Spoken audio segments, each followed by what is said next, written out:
ప్రియ శ్రోతలు, ఈ రోజు మనం ఫిలిప్పీ పత్రిక మొదటి అధ్యాయం 1 నుండి 8వ వచనం వరకు పాఠం చెప్పుకుంటాము. సావధానంగా వినండి. ఫిలిప్పీలో ఉన్న క్రీస్తు యేసునందలి సకల పరిశుద్ధులకు, అధ్యక్షులకు, పరిచారకులకు, క్రీస్తు యేసు దాసులైన పౌలు, తిమోతి శుభమని చెప్పి రాస్తున్నది ఏమంటే, మన తండ్రి అయిన దేవుని నుండి, ప్రభువైన యేసుక్రీస్తు నుండి మీకు కృప సమాధానము కలుగునుగాక.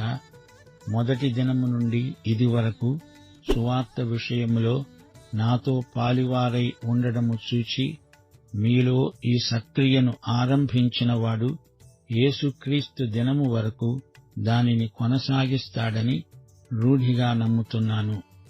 గనుక మీ అందరి నిమిత్తము నేను చేసే ప్రతి ప్రార్థనలో ఎల్లప్పుడూ సంతోషముతో ప్రార్థన చేస్తూ, నేను మిమ్ములను జ్ఞాపకము చేసుకున్నప్పుడెల్లా నా దేవునికి కృతజ్ఞతాస్తుతులు సమర్పిస్తున్నాను. నా బంధకములందు, నేను సువార్త పక్షమున వాదించటమందు, దానిని స్థిరపరచటమందు మీరందరూ ఈ కృపలో నాతో కూడా పాలివారై ఉన్నారు గనుక నేను మిమ్మల్ని నా హృదయములో ఉంచుకొని ఉన్నాను. ఇందుచేత మీ అందరిని గూర్చి ఈలాగు భావించడం నాకు ధర్మమే. క్రీస్తు యొక్క దయారసమును బట్టి మీ అందరి మీద నేనెంతో అపేక్ష కలిగి ఉన్నానో దేవుడే నాకు సాక్షి. శ్రోతలు వింటున్నారా? ఫిలిప్పీ పత్రిక మొదటి అధ్యాయమంతా జీవితమంటే ఏమిటి అనే అంశం మీద చర్చ. ఫిలిప్పీ పత్రిక ప్రయోగాత్మకమైన సందేశం. ఇది ప్రాయోజిత జీవన సూత్రం, జీవన వేదం. మన అనుదిన జీవితంలో ఎదురయ్యే జీవన్మరణ సమస్యలకు పరిష్కారం ఇందులో ప్రతిపాదించబడింది. ఎఫెసీ పత్రికలో మనం పరలోక ప్రదేశాలలో విహరించాము గాని ఫిలిప్పీ పత్రికలో ఇహలోకంలో ఈ భూమిపైన అడుగుపెట్టి నడుస్తున్నాము. చిన్న పత్రికే కాని సందేశం చాలా గొప్పది. ఈ పత్రికలోని మాధుర్యం రుచి చూడబోతున్నాము. పౌలు రాస్తున్నాడు. తిమోతి కూడా పౌలుతో ఉన్నాడు. పౌలు, తిమోతి ఇద్దరూ సేవకులు, యేసుక్రీస్తు యొక్క దాసులు. ఫిలిప్పీలో ఉన్న పరిశుద్ధులకు రాస్తున్నాడు పౌలు. క్రీస్తునందు మనమంతా పరిశుద్ధులం. ఫిలిప్పీలో ఉన్న క్రీస్తునందలి పరిశుద్ధులు. క్రీస్తునందు మనం పరిశుద్ధులమయ్యాము. స్వతహాగా పరిశుద్ధులము కాము, యేసుక్రీస్తు చేసిన పరిశుద్ధులం. పౌలు, తిమోతి సహదాసులు. తిమోతి యువకుడు, పౌలు పెద్దవాడు, అనుభవజ్ఞుడు. అయితే పౌలు తన సరసన కూర్చోబెట్టుకొని మేము సహదాసులము అని తిమోతిని గురించి చెబుతున్నాడు. పౌలు తిమోతిని సేవలో ఎంతో ప్రోత్సహిస్తున్నాడు. పౌలు తిమోతిని ఎంతో ప్రేమిస్తున్నాడు. తిమోతిని తన ఆధ్యాత్మిక కుమారుడు అని పేర్కొన్నాడు. నిజమే, పౌలుకు తిమోతి గొప్ప ఆధ్యాత్మిక పుత్రుడు. క్రీస్తు కోసం పౌలు తిమోతిని సంపాదించుకున్నాడు. తిమోతి అంటే పౌలుకు ఎంతో శ్రద్ధ. పౌలు మనస్సు ఎలాంటిదో గమనించండి. యువకులను తన జతపనివారుగా గుర్తించి వారితో కలిసి సేవ చేశాడు. పౌలుకు ఆధ్యాత్మిక కుమారులు ఎందరో ఉన్నారు. దైవ సేవకులు అనుభవం గడించిన కొద్దీ వారికి ఆధ్యాత్మిక సంతానం ఎక్కువవుతుంది. పౌలును ఎందరో ఎరుగుదురు. పౌలును బట్టి వారందరూ తిమోతిని కూడా ఎరుగుదురు. ప్రతి పౌలుకు ఒక తిమోతి ఉండాలి. తిమోతి లేని పౌలును, పౌలు లేని తిమోతిని మనము ఊహించలేము. మనమంతా యేసుక్రీస్తు సేవకులం, దాసులం. యేసుకు మనం ప్రేమ బానిసలం. గలతీ పత్రికారంభంలో నేను యేసుక్రీస్తు యొక్క అపోస్తలుణ్ణి అన్నాడు పౌలు. కొరింథీ పత్రికలో కూడా అలాగే తనను తాను పరిచయం చేసుకున్నాడు. తన అపోస్తలత్వాన్ని పౌలు సమర్థించుకోవడానికి అలా చెప్పాడు. ఏ మానవ మాత్రుడు కాని, ఏ సంస్థ కాని తనను అపోస్తలుణ్ణి చేయలేదు. నేరుగా ప్రభువే పౌలును పిలిచాడు, అపోస్తలుడిగా నియమించాడు. ఈ సందర్భంలో ఫిలిప్పీయులకు తన అపోస్తలత్వాన్ని గురించి చెప్పనక్కర్లేదు. తన అపొస్తలిక అధికారమేమిటో వారికి బాగా తెలుసు. ఫిలిప్పీ సంఘస్థులు పౌలును ఎంతో ప్రేమించారు. పౌలు యొక్క అపొస్తలిక అధికారాన్ని వారెప్పుడో గుర్తించారు, అంగీకరించారు. వీరందర్నీ పౌలే ప్రభువు వద్దకు నడిపించాడు. పౌలు యేసు దాసుణ్ణని తనను తాను ఎంతో తగ్గించుకుని మాట్లాడుతున్నాడు. నేను, తిమోతి మేమిద్దరము యేసుక్రీస్తు సేవకులం అంటూ ఫిలిప్పి సంఘస్థులకు పరిచయం చేసుకుంటున్నాడు. క్రీస్తు యేసునందలి సకల పరిశుద్ధులను ఉద్దేశించి ఈ పత్రిక రాస్తున్నాడు. వీరు ఫిలిప్పిలో ఉన్నవారు. ఫిలిప్పి సంఘంలో ఉన్న వారందరూ పరిశుద్ధులే. వారిలో కొందరికి రాసిన ఉత్తరం కాదిది. పరిశుద్ధులందరూ ఏకాత్మ ఏకభావము గలవారు. అందరూ ఏకవాక్యత గలవారు. వారిలో భేదాలు లేవు, చీలికలు లేవు. సకల పరిశుద్ధులకు ఈ ఉత్తరం రాస్తున్నాను. మీలో గుంపులు లేవు, కక్షలు లేవు. క్రీస్తునందు సర్వత్ర సమదర్శనం మనకుంది. సకల పరిశుద్ధులు ఈ సందేశం వినాలి అంటున్నాడు పౌలు. యేసుక్రీస్తు దాసుడైన పౌలు ఈ ఉత్తరం రాస్తున్నాడు. ప్రతి విశ్వాసీ పరిశుద్ధుడే, భక్తుడే. క్రీస్తునందు మాత్రమే వారు పరిశుద్ధులు. క్రీస్తుకు బయట ఉన్నవారు పరిశుద్ధులు కారు. క్రీస్తునందు భక్తులు, క్రీస్తుకు బయట రిక్తులు. క్రీస్తునందు వారి స్థితి అది. వారు తమ భక్తిని క్రియల ద్వారా సంపాదించుకున్నది కాదు. క్రీస్తునందు వారికి క్రీస్తు యొక్క పరిశుద్ధాత్మ సంక్రమించాడు. పరిశుద్ధుడు అంటే దేవుని కోసం ప్రత్యేకింపబడిన వ్యక్తి. ప్రభువు వాడుకునేటందుకు ప్రత్యేకించబడిన పాత్ర, పరిశుద్ధము చేయబడిన పాత్ర. సాక్ష్యపు గుడారములో పాత్రలన్నీ పరిశుద్ధీకరించబడినవే. యజమాని వాడుకోవడానికి అర్హమైన పాత్రలు. 40 సంవత్సరాలు ఇశ్రాయేలు అరణ్యయాత్రలో బాగా దెబ్బలు తిన్నారు. పుటం పెట్టబడినవి, కొలిమిలో నుండి తీయబడినవి అయిన పాత్రలుగా మారారు. పరిశుద్ధీకరణ అంటే ఇదే. దేవుడు వాడుకునే పాత్రలన్నీ ఆయన శుద్ధి చేసుకున్నవే. దేవుని బిడ్డలందరూ అగ్నిలో నుండి తీయబడిన కొరివిలాంటివారే. క్రీస్తు యేసునందు మనం పరిశుద్ధులం అనే వాస్తవం ఎంతైనా నమ్మదగినది, అమూల్యమైనది. రక్షించబడటమంటే ఏమిటనుకున్నారు? క్రీస్తు యేసునందు ఉన్న స్థితినే రక్షణ అంటారు. యేసు ప్రభువునందు విశ్వాసముంచినప్పుడు పరిశుద్ధాత్మ నీలో నివాసముండడానికి వస్తాడు. పరిశుద్ధాత్మ నిన్ను యేసుక్రీస్తు శరీరంలోకి తెస్తాడు. పరిశుద్ధాత్మ నీకు యేసు శరీరంలోకి బాప్తిస్మమిస్తాడు. క్రీస్తునందు ఉన్నాము అంటే రక్షించబడ్డాము అనే అర్థం. రక్షణ క్రీస్తునందున్న మన స్థితి. యేసుక్రీస్తును నీ స్వకీయ రక్షకుడుగా అంగీకరించావు అంటే నీవు క్రీస్తులోకి వచ్చావన్నమాట. అధ్యక్షులకు, పరిచారకులకు ఈ పత్రిక రాస్తున్నాడు. స్థానిక సంఘ అధ్యక్షులు, పరిచారకులు. అధ్యక్షుడు అంటే కాపరి, పై విచారణకర్త. అధ్యక్షత ఒక పదవి. అతణ్ణి సంఘ పెద్ద అనవచ్చు. అధ్యక్ష పదవిలో ఉన్నవాడు సంఘ పెద్దలకు పెద్ద. పరిచారకులు అంటే సంఘ సంబంధమైన పనులన్నీ చూచేవారు. అపొస్తలుల కార్యములో పరిచారకులు పేర్కొనబడ్డారు. మీకు కృపా సమాధానములు కలుగునుగాక అని పౌలు శుభవచనం పలుకుతున్నాడు. పౌలు పత్రికలన్నిట్లో ప్రారంభంలో ఇదే శుభవచనం ఉంటుంది. మొదట కృప, తరువాత సమాధానం. ఇదే క్రమంలో పేర్కొనబడ్డాయి. పౌలు జీవించిన కాలంలో కృపా సమాధానం అనే 2 మాటలు అందరికీ చిరపరిచితమైనవే. గ్రీకు సంస్కృతిలో కృప అనే మాట సర్వసాధారణం. కృప అనే మాటతో ఒకరినొకరు పలకరించుకుంటారు. కారిస్ అనే గ్రీకు పదానికి కృప అనేది అనువాదం. ఇప్పటికి కూడా గ్రీసులో కారిస్ అంటూ ఒకరినొకరు అభినందించుకోవడం పరిపాటి. శుభం, మంచి రోజు, నీకు మంచి నిత్యత్వము ప్రాప్తించునుగాక. మనం ఊరికే మంచి రోజు నీకు కలుగునుగాక అంటాముగాని దేవుడు మనకు క్రీస్తునందు శుభనిత్యత్వమే అనుగ్రహించాడు. అదంతా దేవుని కృపే. కృప అనగానే సమాధానం అనాలి. అది క్రమం. ముందు కృప, సమాధానం కాదు. షాలోమ్ అనే మాటకు అనువాదం సమాధానం, శాంతి. గ్రీకు ప్రజల నోట కారిస్ కృప వస్తే హీబ్రూ ప్రజల నోట షాలోమ్ సమాధానం అనే మాట వస్తుంది. షాలోమ్ హీబ్రూ భాషా పదం. యెరూషలేం అంటే సమాధాన పట్టణం, శాంతి నగరం. యెరూషాలోం అనే సమాధానపురి. పేరు మంచిదే కాని యెరూషలేములో శాంతి లేదు. ఎప్పుడూ యుద్ధాలే యుద్ధాలు. ప్రపంచ రాజకీయాలలో ఈ నగరం శరీరంలో ముళ్ళు లాంటిది. దీనిని పరిష్కారం చేయడం ఎవరికీ సాధ్యం కావటం లేదు.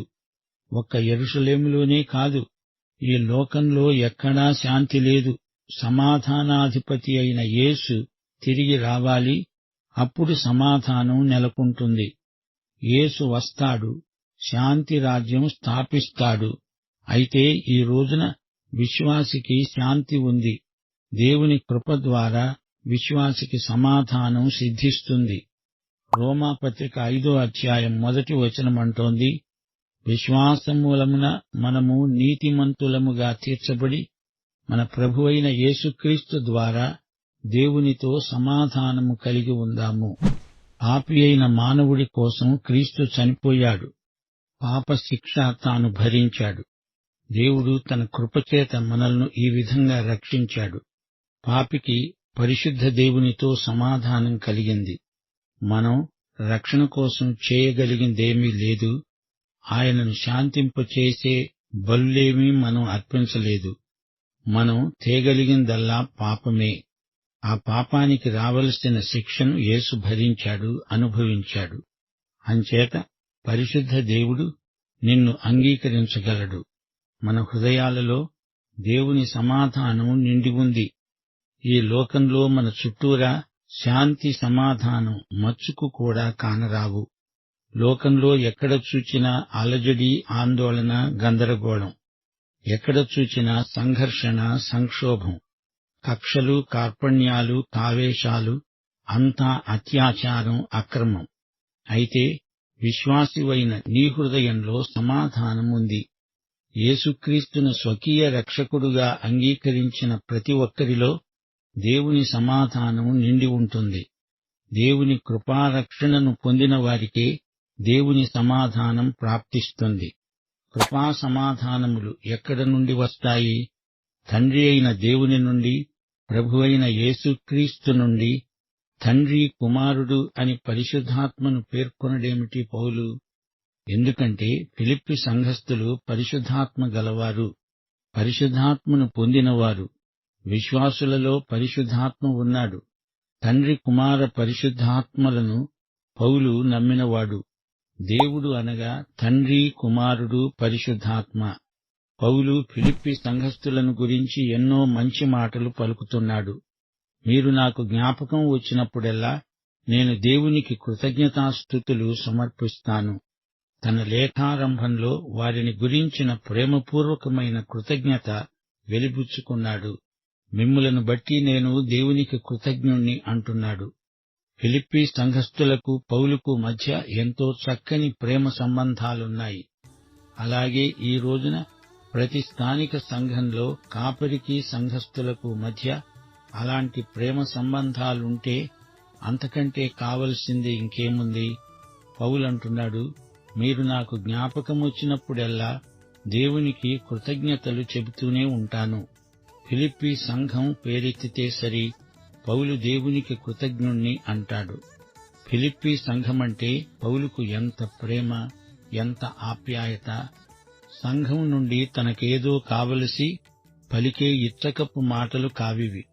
పౌలు హృదయపు అట్టడుగు నుండి పెల్లుబికి వచ్చిన మాటలివి. గలతీ, కొరింథీ పత్రికలలో ఆ సంఘాలను గురించి పౌలు ఇలా చెప్పి ఉండలేదు, నేను చేసే ప్రతి ప్రార్థనలో ఎల్లప్పుడూ సంతోషాన్ని వ్యక్తం చేస్తాను. ప్రతిసారి ప్రార్థనలో పౌలు ఫిలిప్పి సంఘాన్ని జ్ఞాపకం చేసుకుంటున్నాడు. ఈ పత్రిక ముగింపులో పౌలు యువదీయ, సుంటికే అనే 2 స్త్రీల మధ్య వివాదాన్ని పేర్కొన్నాడు. అయితే పౌలు ఈ పత్రికారంభంలో ఏ గుంపును గురించి ప్రత్యేకంగా రాయటం లేదు, సంఘమంతటిని ఉద్దేశించి రాస్తున్నాడు.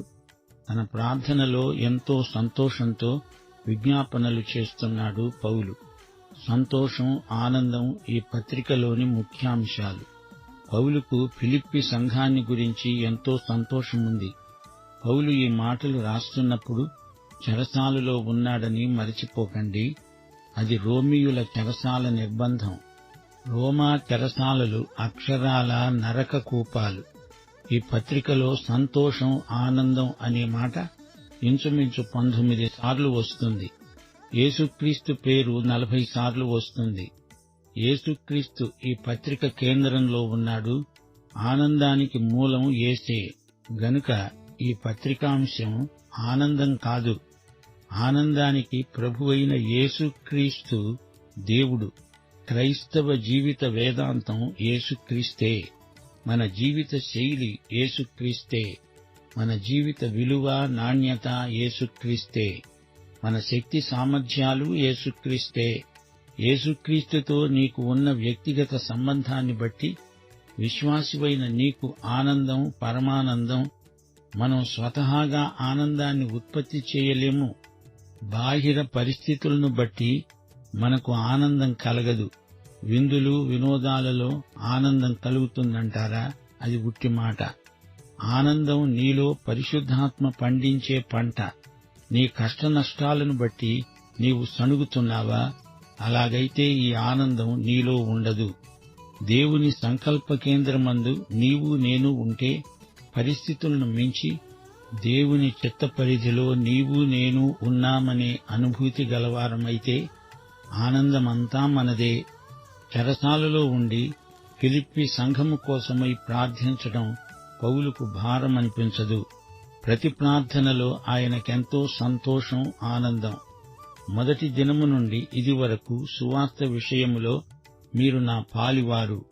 సువార్తయందు మీకు నాకు ఈ సహవాసమున్నది.